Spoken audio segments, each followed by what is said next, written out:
All right. So the last time I read, the man in the yellow suit had gone to Winnie's home and informed her family that he knew where she was, and that she had been kidnapped, which we know to be untrue, right?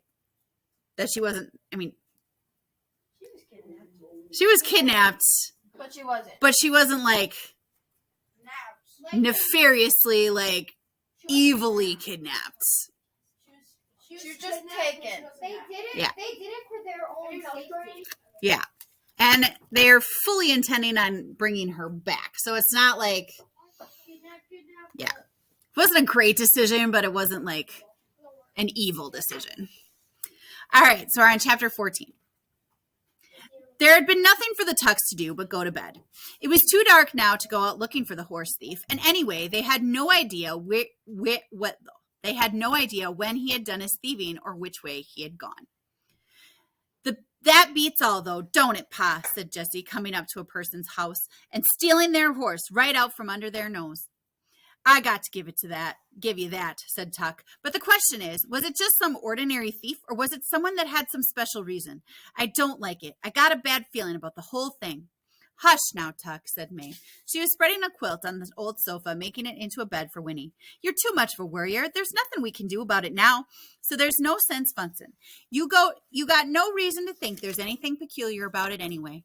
Come on, we'll get a good night's sleep and figure it all out in the morning when we're fresh. Boys, you go up and don't get talking. You'll keep us all awake. Winnie, child, you bed down too. You'll sleep first rate on the sofa here.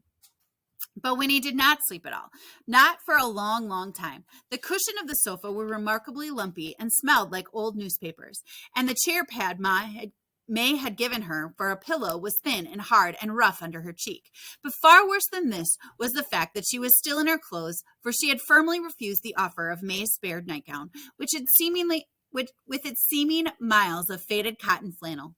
Only her own nightgown would do, and the regular bedtime routine. Without them, she was painfully lonely for home.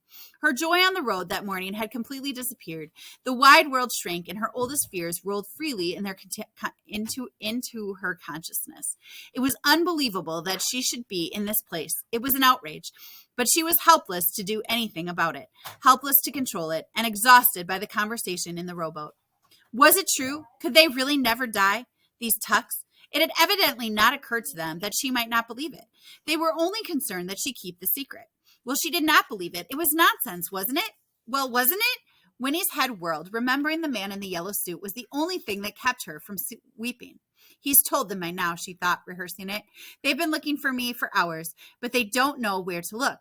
No, the man saw which way we were headed. Papa will find me. They're out looking for me right now.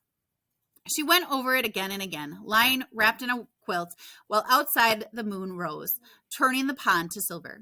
There was a hint of mist, now that the air was cooler, and the frogs talked comfortably.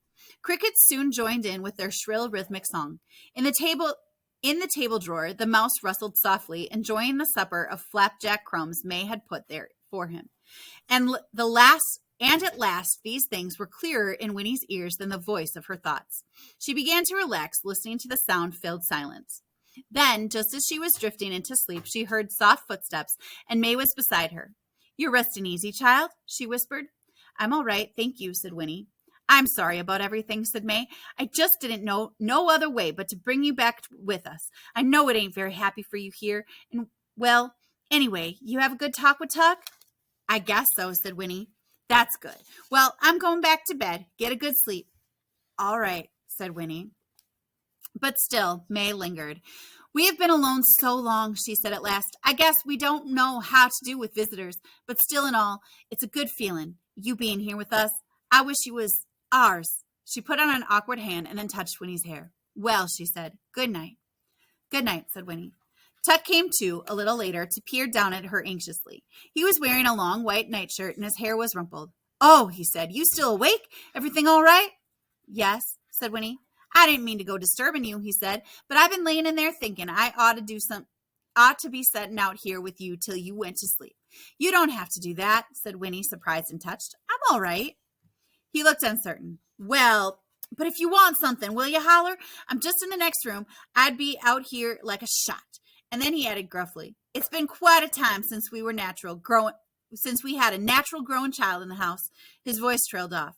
Well, try to get some sleep. That sofa there, I guess it ain't the kind of thing you're used to. It's fine, said Winnie. The bed's no better, or I'd switch with you, he said. He didn't seem to know how to finish the conversation. But then he bent quickly and kissed her quickly on the cheek and was gone. Winnie lay with her eyes wide. She felt cared for and confused. And all at once, she wondered what would happen to the Tucks when her father came. What would he do to them? She would never be able to explain how they had been with her, how they made her feel. She remembered guiltily that at supper, she had decided they were criminals. Well, but they were. And then a final visitor made her confusion complete. There was a creaking on the loft stairs, and Jessie was looking down at her, very beautiful and eager in the faint blue moonlight. Hey, Winnie Foster, he whispered. You asleep? This time she sat up, pulling the quilt around her in a sudden embarrassment, and answered, No, not yet. Well, then listen. He knelt beside her, his curls tumbled and his eyes wide. I've been thinking it over. Pa's right about you having to keep it a secret. It's not hard to see why, but the thing is, you knowing about the water already and living right next to it so you could go there anytime. Well, listen, how'd it be if you was to wait till you're 17, same age as me, heck, that's only 6 years off, and then you could go and drink some. And then you could go away with me. We could get married even. That'd be pretty good, wouldn't it? We could have a grand old time, go all around the world, see everything. Listen, Ma and Pa and Miles, they don't know how to enjoy it, what we got. Why, heck, Winnie, life's to enjoy yourself, isn't it? What else is there for? That's what I say. And you and me, we could have a good time that never stopped. Wouldn't that be something?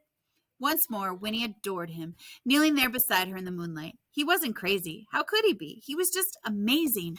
But she was struck dumb. All she could do was stare at him. You think on it, Winnie Foster, Jessie whispered earnestly. Think on it some. Think on it some and see if it don't sound good. Anyway, I'll see you in the morning, all right? All right, she managed to whisper in return. He slipped away then, back up the creaking steps, but Winnie sat upright, wide awake, her cheeks burning. She could not deal with this remarkable suggestion. She could not think on it, for she didn't know what to believe about anything. She lay down again, finally, and stared in the moonlight for another half an hour before she fell asleep.